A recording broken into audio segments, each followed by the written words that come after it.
There's a level of power most people never reach. Not because they're incapable, not because they lack intelligence, but because they're emotionally reactive. Someone criticizes them, they spiral. Someone ignores them, they overthink. Someone disagrees, they take it personally. Someone disrespects them, they explode. And the moment someone can control your emotions, they control you. Read that again. If another person can shift your mood with a sentence, a look, a delayed reply, or a social media comment, your emotional state is no longer yours. It's outsourced. And most people are walking around like that every day, handing over their peace to anyone bold enough to provoke them. But imagine a different version of you. Someone criticizes you, you stay steady. Someone tries to manipulate you, you see through it. Someone attempts to trigger you, nothing happens. No emotional spike, no internal chaos, no desperate need to respond. Because your stability isn't up for negotiation. That's emotional untouchability. It's not about being cold. It's not about suppressing feelings. And it's definitely not about pretending you don't care. It's about control. It's about choosing your responses instead of being hijacked by your impulses. It's about understanding psychological games before they're used on you. It's about mastering your inner world so completely that no one else gets to invade it without permission. Today, I'm breaking down the 7 psychological weapons that make you mentally unshakable. Not heartless, not detached from reality, but composed under pressure, calm in chaos, unmovable when tested. Because real power isn't loud, it's controlled. Let's begin. Emotionally reactive people attach meaning to everything. A delayed reply becomes rejection. Constructive feedback becomes disrespect. A short tone becomes proof someone is upset. They don't respond to reality. They respond to the story they created about reality. Emotionally untouchable people do something different. They detach from immediate interpretation. They observe before they react. Instead of asking, why would they do that to me? They ask, what does this actually mean? That one shift changes everything. Because most emotional pain isn't caused by events. It's caused by interpretation. 2 people can experience the same situation. One spirals, the other shrugs it off. The difference isn't the event, it's the narrative. Controlled detachment means you don't rush to assign motive. You don't assume intention without evidence. You don't personalize behavior that may have nothing to do with you. Maybe they're busy. Maybe they're stressed. Maybe they're projecting their own issues. And maybe it's not about you at all. When you stop making everything personal, you stop making everything painful. Controlled detachment also means you don't chase emotional closure from people who can't provide it. You don't demand explanations from those who thrive on confusion. You don't beg for reassurance just to calm your anxiety. You pause. And in that pause, you create space between stimulus and response. That space is power, because once you pause, you're no longer reacting from ego. You're responding from control. Detachment isn't coldness. It isn't avoidance. It isn't pretending you don't care. It's discipline. It's the ability to feel without being ruled by your feelings. And when you master that, you become much harder to shake. Not everyone deserves access to your inner world. In today's culture, oversharing is normalized. People broadcast their pain, their frustrations, their relationship drama, their insecurities, often to people who haven't earned the right to hear it. But here's the hard truth. The more emotionally transparent you are with the wrong people, the easier you are to manipulate.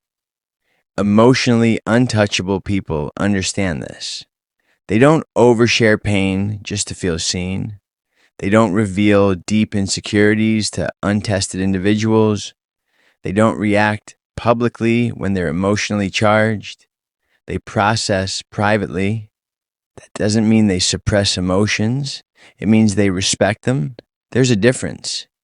When you immediately vent everyone around you, you give people a blueprint to your emotional weak spots.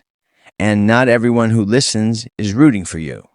Some people store information. Some people study reactions. Some people wait for the right moment to use your vulnerability against you. Silence, when used intentionally, is strategic. It protects your leverage. When people don't know what hurts you, they can't press the button. When they don't know what you fear, they can't threaten it.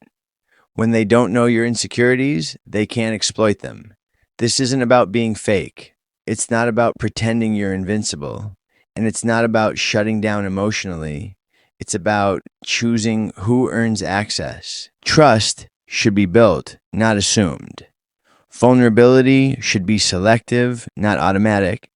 Access is power, and power should always be earned through consistency, loyalty, and proven character. When you control who gets to see your inner world, you control who gets influence over it. Every human has emotional triggers: disrespect, rejection, being ignored, being misunderstood. The problem isn't having triggers. The problem is being unaware of them. Because if someone knows your trigger, they own your reactions. And if they own your reactions, they control the situation. Emotionally untouchable people don't just study others, they study themselves. When something hits them emotionally, they pause and ask, why does this bother me so much? What insecurity is being activated right now? Is this about what just happened? Or is this connected to my past? That level of self-questioning creates power. Most triggers aren't about the present moment. They're echoes of old wounds, past rejection, past criticism, past betrayal. And when those wounds go unexamined, they get exploited. But once you identify the root, you disarm the weapon. Self-awareness becomes emotional armor. You may not control what people say. You may not control how they act, but you can control your nervous system. You can regulate your response. You can choose stability over impulse. And when you do that consistently, you become very hard to shake. Reaction is instant. Response is chosen. Reaction is emotional. Response is intentional. Most people live in reaction mode. The second they feel attacked, they defend. The second they feel disrespected, they raise their voice.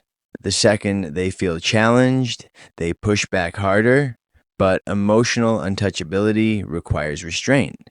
When someone attacks you verbally, the average person reacts to protect their ego. The emotionally untouchable person slows the moment down. They lower their tone instead of raising it. They ask clarifying questions instead of making accusations. Or sometimes they say nothing at all. And that silence, it unsettles people who are expecting chaos. Because when someone tries to provoke you, they're looking for a reaction. They want emotional confirmation that they hit a nerve. When you don't give it to them, the power dynamic shifts. The calm person always wins long term. Control is intimidating. Composure is dominant. And unpredictability is power. When you respond instead of react, you create psychological space. And in that space, you force others to confront themselves, not control you. The easiest way to control someone? Make them emotionally dependent on an outcome. Approval, validation, attention, love. If you need it to feel okay, you can be manipulated by it. When your peace depends on someone texting back, praising you, choosing you, or agreeing with you, you've handed them leverage. And leverage is power. Emotionally untouchable people understand this. They want things. They pursue goals. They value connection. But they don't need specific outcomes to feel whole. They operate from preference, not desperation. If someone leaves, they adjust. If someone criticizes, they evaluate it logically. If someone rejects them, they redirect their energy. There's no collapse, no begging, no emotional bargaining, because their identity isn't tied to external results. Outcome independence creates psychological leverage. When you don't fear losing someone, you don't tolerate disrespect. When you don't fear rejection, you speak honestly. When you don't fear disapproval, you stay authentic. And when you don't fear loss, you can't be threatened. That's real power, wanting deeply but never depending completely. Not everyone deserves your emotional energy. And that's a hard truth for people who were raised to be accommodating, understanding, and endlessly patient. But here's reality. Toxic people feed on reaction. They provoke, they test, they escalate. They say something slightly disrespectful to see if you'll tolerate it. They push your limits just enough to measure your response. They create drama because drama gives them attention, and attention is energy. Emotionally untouchable people don't fight endlessly to prove a point. They don't argue for basic respect. They don't try to educate people who enjoy being disruptive. They remove access. That's the shift. Boundaries aren't loud speeches, they're enforced patterns. You don't argue with consistent disrespect, you distance from it. You don't over-explain your standards, you live by them. You don't threaten to leave, you quietly withdraw. Because the strongest boundary isn't aggression, it's absence. When someone can no longer reach you emotionally, when their sarcasm doesn't trigger you, when their criticism doesn't hook you, when their drama gets no reaction, they lose interest. Why? Because they can't extract energy anymore. And without energy, manipulation collapses. Energy boundaries are about protecting your peace like it's valuable, because it is. You are not required to attend every argument you're invited to. You are not required to respond to every message. You are not required to tolerate behavior that drains you. Access denied isn't petty, it's powerful. And when people realize they can't access your emotions freely, they either level up or they disappear. Either way, you win. This is the final level. If your self-worth depends on external approval, you will always be emotionally vulnerable, because approval can be given and it can be taken away. If you need applause to feel confident, silence will break you. If you need constant reassurance, criticism will destroy you. If you need everyone to agree with you, disagreement will feel like rejection. Emotionally untouchable people validate themselves. They know their values. They know their standards. They know who they are, even when no one is clapping. That doesn't mean they ignore feedback. It means they filter it. They assess criticism logically. Is this useful? Is this coming from someone credible? Is there truth here? If yes, they improve. If not, they discard it. They don't internalize noise. When you respect yourself internally, you stop negotiating your worth externally. You stop shrinking to be accepted. You stop overperforming for validation. You stop explaining yourself just to feel understood. And that's when you become untouchable, because nothing outside of you defines you unless you allow it to. Let me be clear. Emotional untouchability is not about becoming cold. It's about becoming centered. It's not about shutting down your feelings. It's not about pretending nothing affects you. And it's definitely not about building walls so high that no one can reach you. It's about mastery. It's about feeling everything, but choosing what controls you. The most powerful person in any room isn't the loudest. It isn't the most aggressive. It isn't the most dominant. It's the one who cannot be emotionally controlled, the one who stays calm under pressure, the one who doesn't flinch at criticism, the one who doesn't chase approval, the one who doesn't panic at the threat of loss.